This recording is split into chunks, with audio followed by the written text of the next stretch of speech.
L'école de droit de l'Université d'Orléans entretient depuis désormais de nombreuses années des liens étroits, réguliers et féconds avec le monde judiciaire et en particulier celui des avocats, puisque plusieurs bâtonniers, parmi lesquels Maître Anne-Marie Nadeau, Bruno Stoven ou encore Andréane Sacaz, nous ont fait l'honneur d'intervenir dans nos murs afin de témoigner de l'ampleur, de la complexité et des enjeux de leur profession. Aujourd'hui, c'est l'école de droit de l'Université d'Orléans qui vient à la rencontre de monsieur le bâtonnier Éric Grassin, qui, malgré son agenda chargé, nous accorde aujourd'hui la faveur d'un entretien dans son bureau au Palais de justice d'Orléans. Une rencontre témoignage qui, dans le cadre du cinquantenaire de notre faculté, se propose d'éclairer les jeunes générations d'étudiants en droit sur la richesse de votre profession et sur la spécificité qui est la vôtre, monsieur le bâtonnier. Une spécificité que chacun de nous doit cultiver à la lumière de cette phrase de Nietzsche « Deviens qui tu es, fais ce que toi seul peux faire ». Alors, pour commencer cette première question, liée précisément à votre histoire personnelle. Pourquoi vous êtes-vous dit un jour « je serai avocat » ? Quels éléments ont orienté votre choix vers cette profession ? Alors, deux choses. D'abord, à titre liminaire, je crois que c'est important, et vous l'avez fort justement dit, de maintenir les liens entre les professionnels et l'université. Pour devenir un bon avocat, il faut comprendre dès l'université à quoi correspond ce métier. C'est valable pour notre profession, mais c'est valable pour tous les métiers du droit. Nietzsche, c'est important. Moi, je vais vous rajouter une phrase, et il faudrait que les étudiants la croient, c'est quand on veut, on peut, mais il faut mettre les moyens. Je n'avais pas la vocation pour être avocat, je ne fais pas partie des gens qui, dès leur prime enfance, avaient décidé d'exercer ce métier. Personne dans ma famille ne l'exerçait. J'ai simplement découvert, au fur et à mesure de mes études, au sein de l'Université d'Orléans, puisque je suis un pur produit de l'Université d'Orléans, eh bien que petit à petit, c'était ce qui m'intéressait, me passionnait, qui me donnait l'impression de m'épanouir, avec énormément d'exigences, parce que c'est un métier extrêmement exigeant, extrêmement difficile, qui sans doute évoluera, hein, mais extrêmement difficile. Et je ne regrette pas une seconde, 30 ans après, de m'être engagé sur cette voie. Nombreux sont les étudiants qui considèrent qu'être avocat, c'est exercer un métier passion. Mais cela suffit-il ? Quelles sont, selon vous, les qualités dont un avocat, même passionné, doit faire la preuve ? Alors, être passionné, c'est bien, mais ça ne suffit pas. La première qualité, c'est l'humanisme. Je pense que exercer cette profession sans avoir d'empathie pour les gens que l'on défend,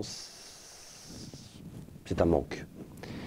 La seconde qualité, ce sont des qualités de gestionnaire. Être avocat, c'est être chef d'entreprise.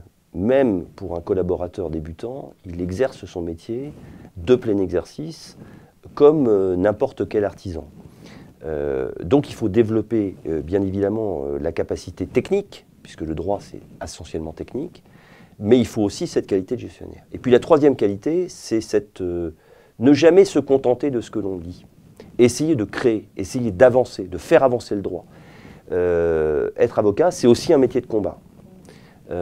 C'est ne pas être d'accord avec un certain nombre de choses qui sont pourtant établies dans l'esprit des gens. Et les grandes avancées du droit, elles se sont faites non pas dans l'acceptation, mais elles se sont faites dans le combat. Regardez le combat sur la peine de mort de Robert Badinter, avec qui j'étais d'ailleurs vendredi.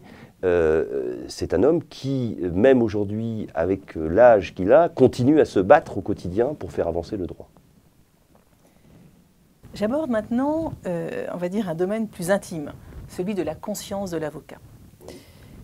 Y a-t-il une expérience que vous aimeriez partager avec nous, une expérience difficile, par exemple un dossier sensible, dans lequel vous avez eu le sentiment que le client ne vous disait pas tout, ou une belle expérience, une affaire dans laquelle vous avez ressenti une satisfaction, une joie profonde? Vous savez, dans ce métier, mon maître qui m'a formé, hein, le bâtonnier O'Mahony, père, me disait toujours, quand on a 50% de gagnés, de dossiers obtenus, c'est déjà pas mal. On a beaucoup de déceptions dans ce métier. Et on a aussi beaucoup d'expériences humaines Et une qui m'a particulièrement marqué, c'est il y a une vingtaine d'années. À l'époque, je faisais du droit pénal, hein, comme beaucoup de jeunes. Et je défendais, j'avais été saisi pour défendre un homme qui était accusé d'avoir participé à un meurtre abominable d'un garde-chasse en Sologne. Cet homme avait été massacré pendant quelques heures pour essayer de recueillir quelque argent qu'il n'avait bien évidemment pas. Il est mort. Et au bout d'un moment, je me suis dit que ça n'allait pas. Et que probablement cet homme n'était pas l'auteur, mais qu'il protégeait quelqu'un. Et je me souviendrai toute ma vie, je le lui ai dit, de manière un peu brutale, pour dire, moi je ne comprends pas, il y a quelque chose qui ne va pas. Et je me souviens d'avoir reçu ceux dont je soupçonnais être les auteurs, qu'ils n'avaient pas dénoncé, c'est la communauté des gens du voyage qui gérait ce dossier. Et j'ai été débarqué. On m'a retiré le dossier, cet homme a été condamné, et je suis absolument convaincu qu'il n'était pas l'auteur. Et ça m'a beaucoup marqué,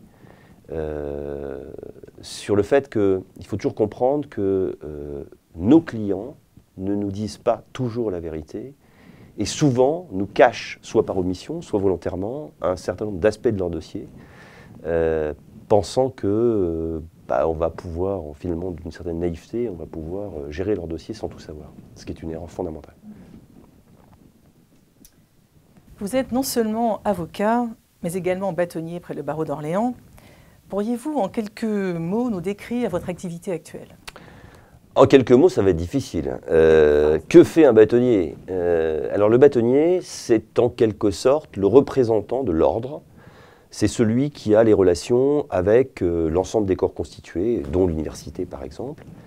Mais c'est aussi celui qui va gérer la relation entre les clients et les confrères, ou entre les confrères eux-mêmes. Si un client, pour des raisons justifiées ou pas, est mécontent de son avocat ou pose des questions, le bâtonnier est là pour les résoudre.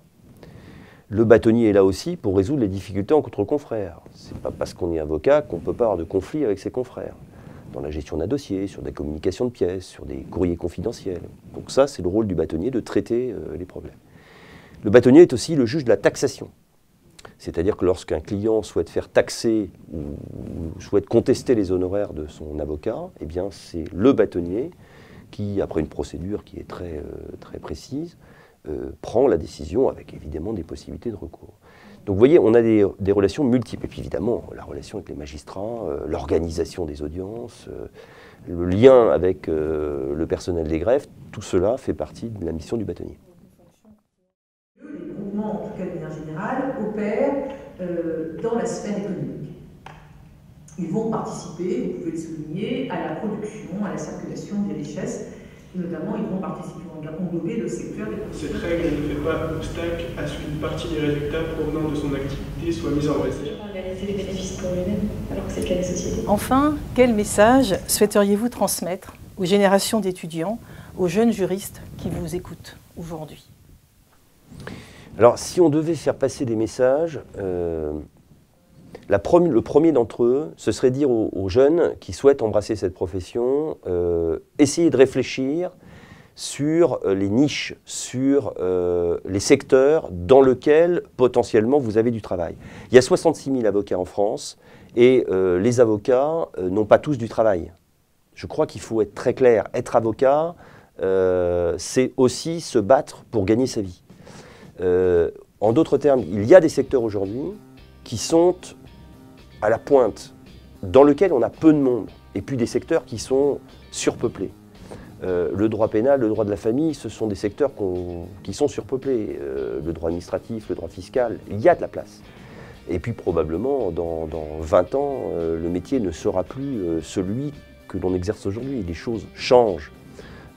Internet fait beaucoup de choses. Les marchands du droit que la profession essaye de contester avancent. Donc, essayer de réfléchir à cela et puis se dire qu'aujourd'hui, exercer seul, c'est extrêmement difficile. Il faut essayer de comprendre que exercer à plusieurs, et prendre le temps de comprendre ce métier. Voilà. Ce n'est pas un métier qui s'apprend en quelques mois. Lorsqu'on sort de l'université, on est peut-être un bon technicien, mais on n'est pas avocat.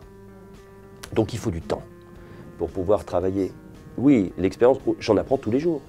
J'en apprends tous les jours. Et je pense, et d'ailleurs c'est ce qui fait le charme de ce métier, c'est qu'il n'y a pas de répétition. Le vrai bonheur, c'est le matin quand vous vous levez, vous ne savez pas forcément ce que vous allez faire dans la journée.